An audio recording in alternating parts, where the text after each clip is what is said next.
educação. Então vale a pena. Muito bom com a situação. A Semana Nacional de Prevenção da Gravidez na Adolescência é celebrada na primeira semana do mês de fevereiro, com caráter preventivo e educativo. A lei, que foi sancionada no dia 3 de janeiro de 2019, institui um novo artigo do Estatuto da Criança e do Adolescente, o ECA. Para falar mais sobre o assunto, eu recebo no programa em discussão de hoje a ginecologista e obstetra, doutora Naira Sena. Seja muito bem-vinda, doutora. Obrigada. Bom, para a gente começar o nosso bate-papo aqui, vamos falar da importância da Semana Nacional de Prevenção da Gravidez na Adolescência, doutora. Uma iniciativa super importante, né, para a gente poder trazer à tona esse assunto que ninguém gosta muito de falar, então fica mais embaixo do tapete. Acho importante a gente lembrar que a educação sexual é essencial nessa prevenção e a gente trazer esse assunto para a conversa rotineira, para dentro das casas, para as famílias, para as escolas e tudo mais. E para que aproxime mais, né, até no dia a dia desses adolescentes, né? Você acha que a gravidez precoce, ela pode interferir na vida, no crescimento e na formação desses jovens? Ah, sim. Se você for pensar na questão emocional, né, é um impacto, é uma notícia que, em geral, não está no planejamento desse adolescente, que não aconteceu por vontade dele, que muitas vezes é com um parceiro que ela pode nem se relacionar vendo um futuro à frente. Então, você vai ter um grande impacto para essas meninas, principalmente na escola e no estudo, porque em determinado momento ela vai precisar ficar afastada, mesmo que a gestação corra tranquila. Depois do nascimento, por algum tempo, ela vai precisar ficar afastada. É toda uma questão estrutural familiar, porque ela vai precisar de respaldo para cuidar desse bebê, para poder voltar ao estudo. E muitas vezes elas acabam se afastando do estudo, ou desistindo da ideia de fazer faculdade, ou desistindo da faculdade por causa da gestação do filho e tudo mais. Dessa obrigação, né? Que Exato. É para a vida toda, a gente Exato. sabe, né, doutora? A gente muito fala também da relação das meninas, de conscientizar as meninas, mas a gente também precisa conscientizar os meninos, né? Claro, porque eles são 50% da questão.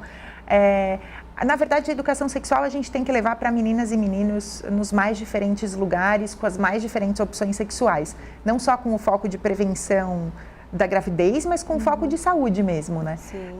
E esses meninos precisam aprender a usar o preservativo, precisam aprender aonde eles têm acesso ao preservativo, porque para nós adultos isso já é um assunto tão recorrente, tão falado, mas para os adolescentes muitas vezes eles precisam ir até a informação não chega para eles em casa ou na escola. Essa tá aí a importância da semana, em mostrar como a gente precisa levar essa informação de forma mais fácil deles absorverem. Com certeza. A gente vai falar também sobre a questão da prevenção, dos preservativos, mas antes eu queria perguntar para a senhora a questão dos pais. Como é que os pais lidam com essa situação?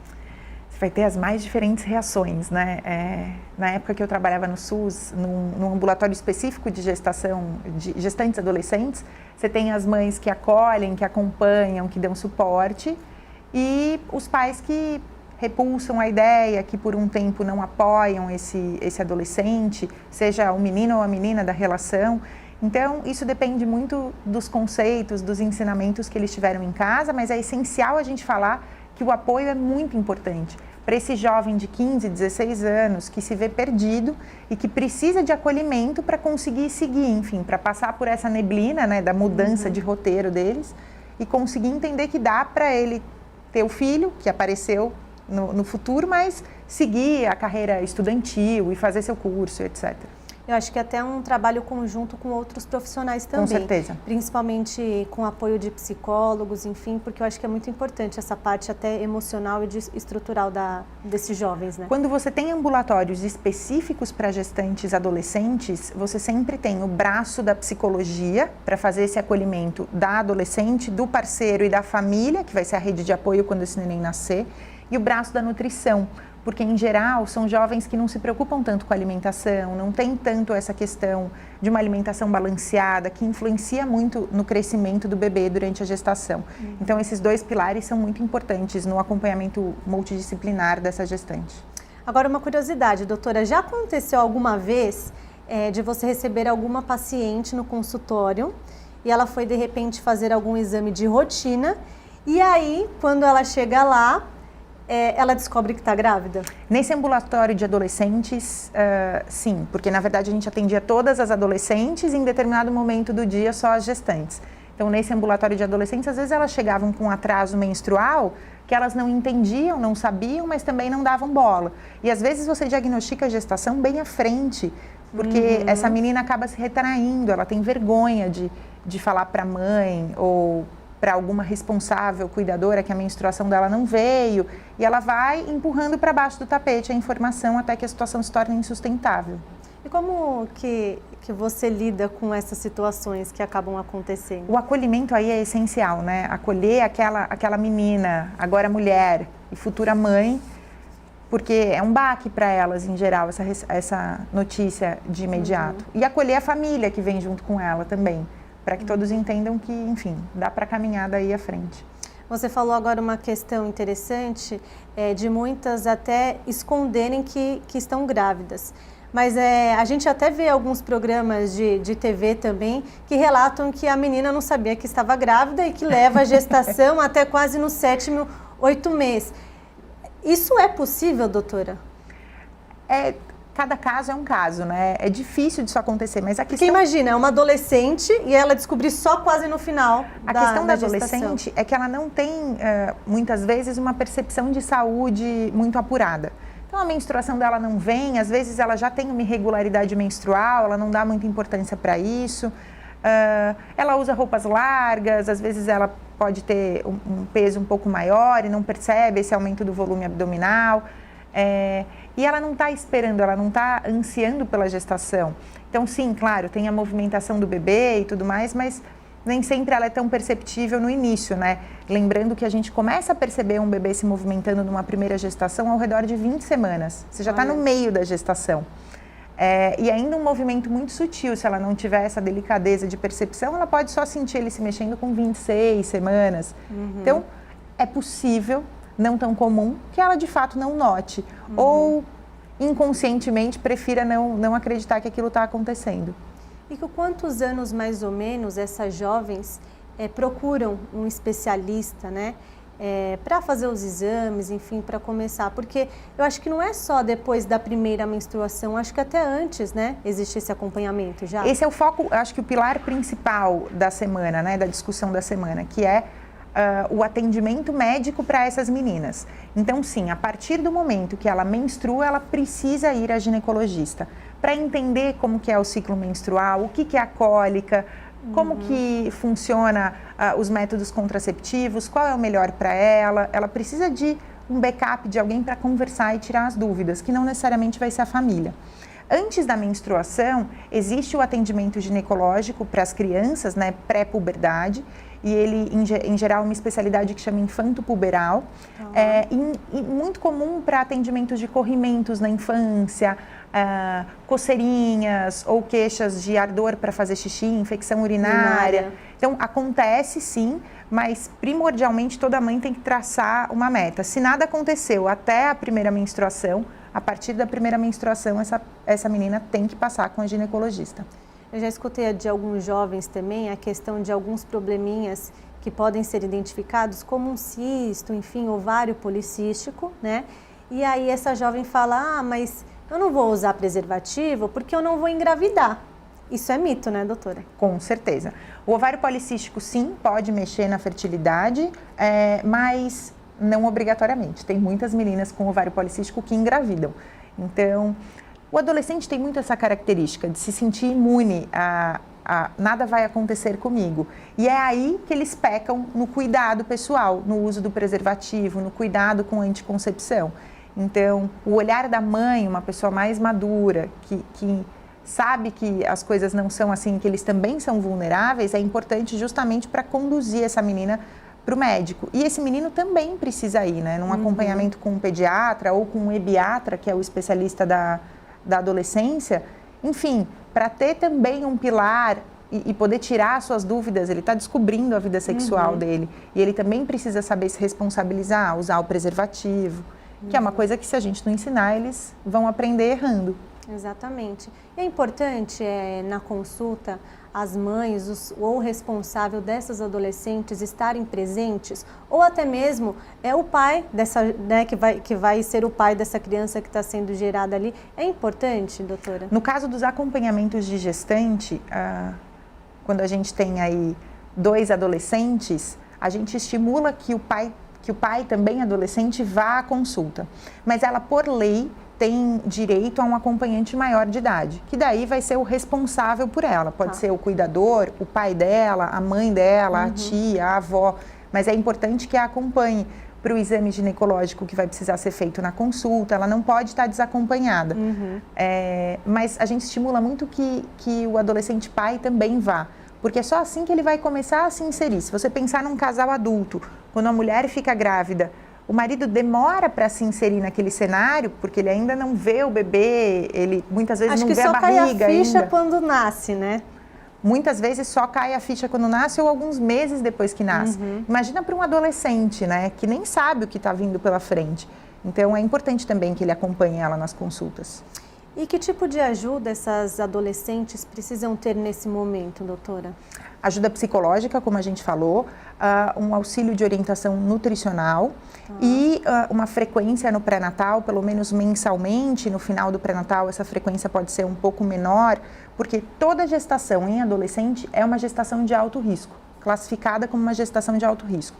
A adolescente tem um maior risco de parto prematuro, tem um maior risco de restrição de crescimento do bebê, então a gente precisa acompanhar ela de pertinho. Justamente pelo descuido alimentar, pelo descuido com os remédios e vitaminas que a gente tem que usar na gestação, então a gente precisa de orientação e fiscalização.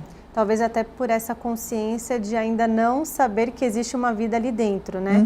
Então, assim, às vezes não vai deixar de sair, de ir para uma baladinha, enfim, de ir nesses lugares que eles estão acostumados a frequentar, Às né? vezes eles podem consumir álcool ou tabaco, e isso é muito deletério para a gestação. Sim. Então, a gente pode dizer, assim, que tem um risco também de aborto nessa faixa etária das adolescentes? Por ser uma gestação de alto risco, ela tem riscos inerentes do processo da gestação. O risco do aborto por não saber muitas vezes que está grávida e ter atitudes que não podem ser feitas por uma gestante. Tanto o consumo de álcool como tabaco, alguns medicamentos, a alimentação inadequada. Mas os principais pilares de risco para essa mãe adolescente é o trabalho de parto prematuro e a restrição de crescimento.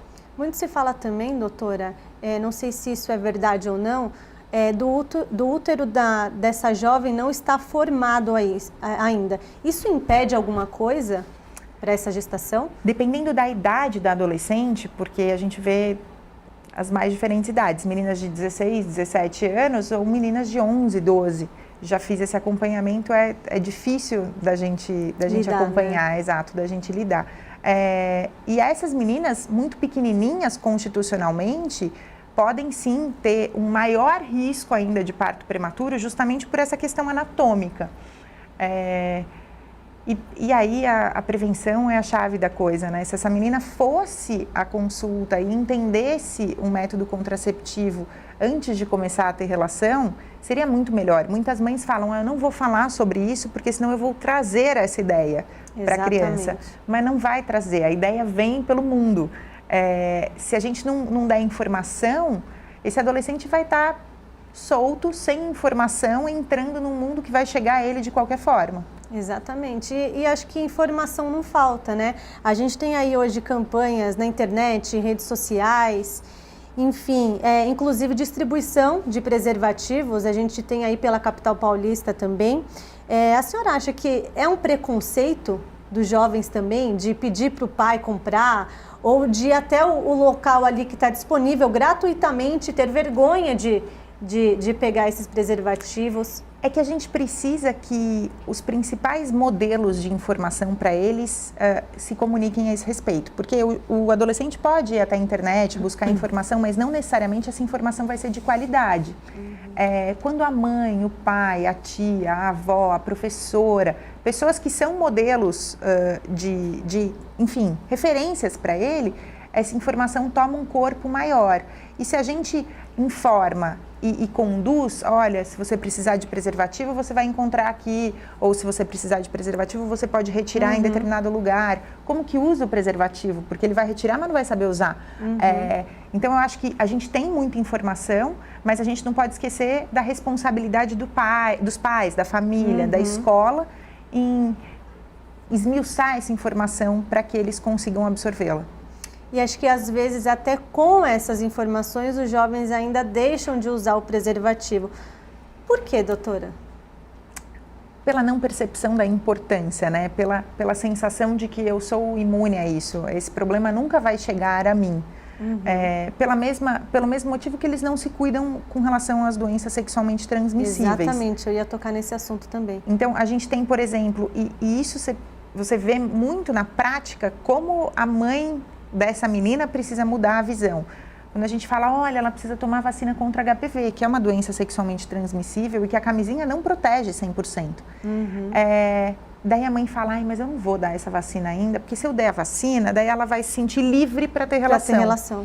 Bobagem, porque a adolescente nem sabe que ela precisa tomar a vacina ou não entende que ela precisa tomar a vacina para estar livre para ter relação. Para ela, as necessidades são outras. Então, eles têm isso é inerente do adolescente, essa sensação de que comigo não vai acontecer. Por isso, o adulto, o cuidador, que tem um bom relacionamento, precisa estar o tempo todo incentivando e fiscalizando de forma acolhedora para que esse adolescente consiga colocar esses cuidados com a saúde no dia a dia dele. Acho que não só nessa semana, mas a gente vê que no decorrer do ano existem diversas campanhas, né? Principalmente das DSTs. Vamos falar um pouquinho dessas DSTs que podem também, não só a gravidez, mas que podem vir junto, aí até com uma gravidez também, né? Pode vir junto outros problemas? Pode, é por isso que na gestação a gente tem que colher as sorologias básicas, né? HIV, sífilis, hepatites. Sempre que eu atendo uma paciente no consultório, eu costumo orientá-la com relação ao uso do preservativo e aos riscos de DST. E muito falo que na adolescência tudo parece para sempre, mas elas são muito jovens ainda. Então eu sempre falo, por mais que seu parceiro seja maravilhoso, seja incrível, exija que ele use o preservativo, porque o preservativo vai cuidar de você, não só do parceiro. E daí é importante que ela conheça o preservativo masculino, o preservativo feminino, são alternativas diferentes, ela vai ter mais autonomia nas opções, mas o ideal é que eles usem, porque a maior parte das DSTs, não todas, mas a maior parte a gente consegue prevenir usando o preservativo e os índices seriam muito diferentes. Sim, e hoje a gente tem o HPV, né? Qual mais, doutora? HPV? O HPV é uma doença que a gente não consegue prevenir 100% com o uso do preservativo, mas que tem a vacina. Então, se a mãe entrar aí no roteiro, ela vai conseguir prevenir a filha e o filho dela. A gente tem aí, recente, um aumento da incidência de HIV e sífilis, porque esses adolescentes não tiveram esse exemplo que há décadas atrás os pais deles tiveram. Então, se você for pensar há décadas atrás, a gente tinha ídolos que traziam esse assunto sobre o HIV principalmente. Sim. E era um medo, um pavor. Então, essas gerações passadas passaram a ser mais responsáveis na sua atitude sexual porque elas tinham medo. Os adolescentes de hoje não viveram isso. Eles entraram num mundo que o HIV já tinha um tratamento muito eficaz. Então, é isso que eu ia falar. Será que é por conta disso, doutora? As pessoas não morrem mais por HIV como morriam lá atrás.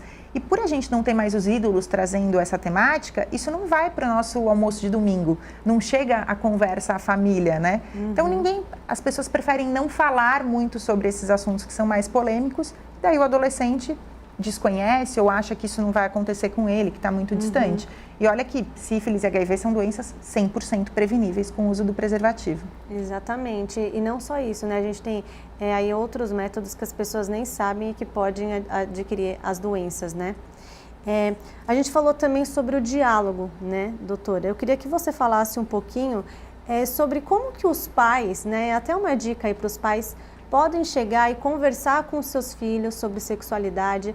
Eu acho que a gente tem que quebrar esse tabu de que eu vou começar a falar com meu filho e meu filho isso vai ser alguma coisa, um estímulo para ele começar a fazer, né? Porque ele vai fazendo em algum determinado momento ali da vida. Então, como que a gente consegue desmistificar isso daí? Se a gente levar um relacionamento aberto com nossos filhos, né, uma via de comunicação aberta, aceitar o que eles nos trazem de novidade, e dividir um pouco da nossa experiência com eles, isso vai ser muito mais fácil, porque o próprio adolescente vai sinalizar o momento de abordar essa temática. Então, eu acho que deixar o caminho sempre aberto para que eles tirem dúvidas é muito importante. E não abordar o assunto, às vezes, é um risco para os adolescentes. Muitas vezes, os meninos não sabem usar o preservativo direito. Eles até têm o preservativo, mas eles não sabem colocar, não sabem que precisa tirar o ar para desenrolar. E daí esse preservativo rompe. Você vai ver que a maior parte dos relatos de a camisinha estourou acontece entre os adolescentes. E se ele tivesse acolhimento para saber como usar, seria muito melhor. Com isso, a gente tem muito mais adolescentes que recorrem à pílula do dia seguinte, que é uma dose hormonal muito maior, que pode aumentar o risco de trombose. Então, se a gente dá essa informação para eles, a gente reduzia tantos riscos para os nossos filhos, adolescentes. Eu acho que a gente tem que romper as nossas barreiras primeiro e ver isso com menos tabus para conseguir conversar com eles de forma mais ampla. Com certeza. E vamos falar também da importância do diálogo nas escolas, né? Claro. Porque eu já vi até pais brigando com a escola porque teve assuntos sobre sexualidade na escola. Porque aí o filho chega em casa e fala, pai, eu aprendi sobre sexualidade hoje. E aí o pai não aceita, né? Como é que você vê essa situação também? Você sabe que se esse pai está próximo da escola que ele escolheu para o filho dele, ou que o filho dele estuda, ele vai entender mais esse conteúdo programático, porque faz parte de um conteúdo, e ele mesmo vai entender e se sensibilizar com essa importância. A escola, nossos filhos ficam lá metade do dia, ou muitos o dia inteiro, traz muito da confiança, da informação para os nossos filhos. Então, é essencial que eles abordem também. E muitas vezes eles o fazem com o respaldo de uma equipe multidisciplinar, de psicólogos ou até de médicos que vão dar informação para os adolescentes. Eu acho que são somatórias, né? Nenhum é excludente. A gente não pode colocar a responsabilidade toda na escola e nem toda nos pais. A gente tem que caminhar juntos. Perfeito. Teve um caso recente, eu não vou me recordar agora o país, mas que estava sendo bastante falado aí na mídia. Se eu não me engano, o menino tinha 10 anos. E engravidou, acho que uma menina que tinha, acho que 12 ou 13. E aí, alguns especialistas ali no momento da entrevista disseram que o rapaz não tinha condições de engravidar, né? Uma menina de 13 anos, enfim, porque ele não tinha ainda os espermatozoides, enfim, formado. Isso é mito, doutora? Na verdade, os adolescentes passam por um momento de puberdade, né? Em que eles desenvolvem seus hormônios para justamente o estímulo do funcionamento do ovário e a produção de espermatozoides. E isso não tem uma data certa, isso acontece num intervalo de tempo, a partir dos 8, 9 anos até os 13, 14. Então não dá para a gente avaliar de forma grosseira sem entrar no refinamento de em que estágio da puberdade estava esse menino. Isso faz diferença para a produção hormonal dele. E você acha que os pais ou responsável desses adolescentes, né, eles acabam ajudando aí na formação desse bebê que está vindo aí para a família? Como é que você vê essa situação? Muitas vezes eles acabam entrando como pais postiços, né, desse bebê. Mas é importante, eu acho que o maior foco aí é a gente acolher esse casal adolescente que vai ter um bebê e mostrar que eles são capazes, dar autonomia para que eles criem essa criança, mesmo que, obviamente, eles vão precisar de maior suporte financeiro e estrutural mesmo. Mas responsabilizá-los e envolvê-los na criação é parte do processo, é muito importante. Você falou também a questão da pílula do dia seguinte, né?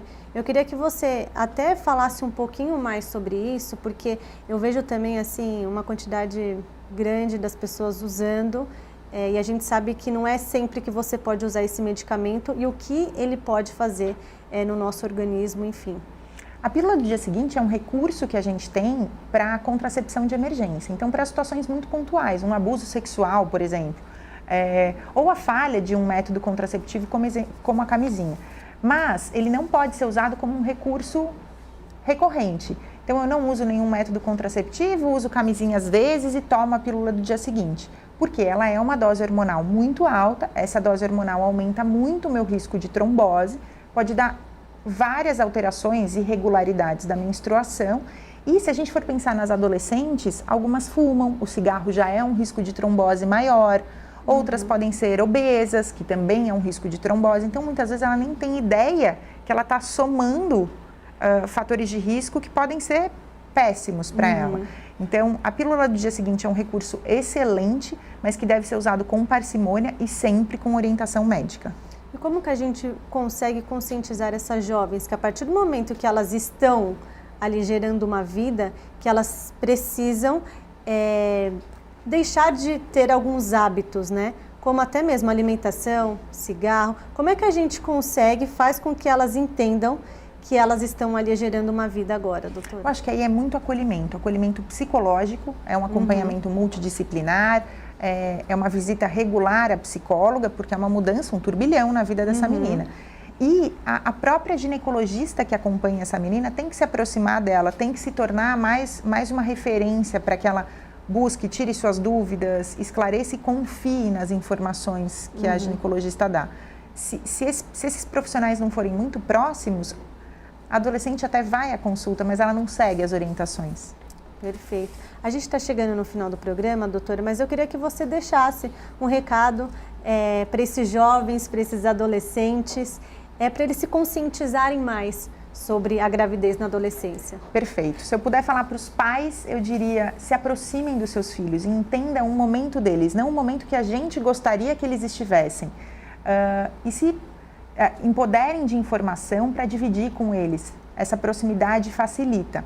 Se a gente vai falando com os adolescentes, eu diria, procure alguém que é sua referência e busque ajuda. Peça informação, procure no Google, procure em recursos da internet, mas seja um professor, um tio, um amigo mais velho, busque informação. A informação nunca é demais. Com certeza, informação sempre agrega, né, doutora? Bom, gostaria de agradecer a sua participação, doutora Naira Sena. Muito obrigada por esclarecer as nossas dúvidas aqui no programa. Um prazer, muito obrigada.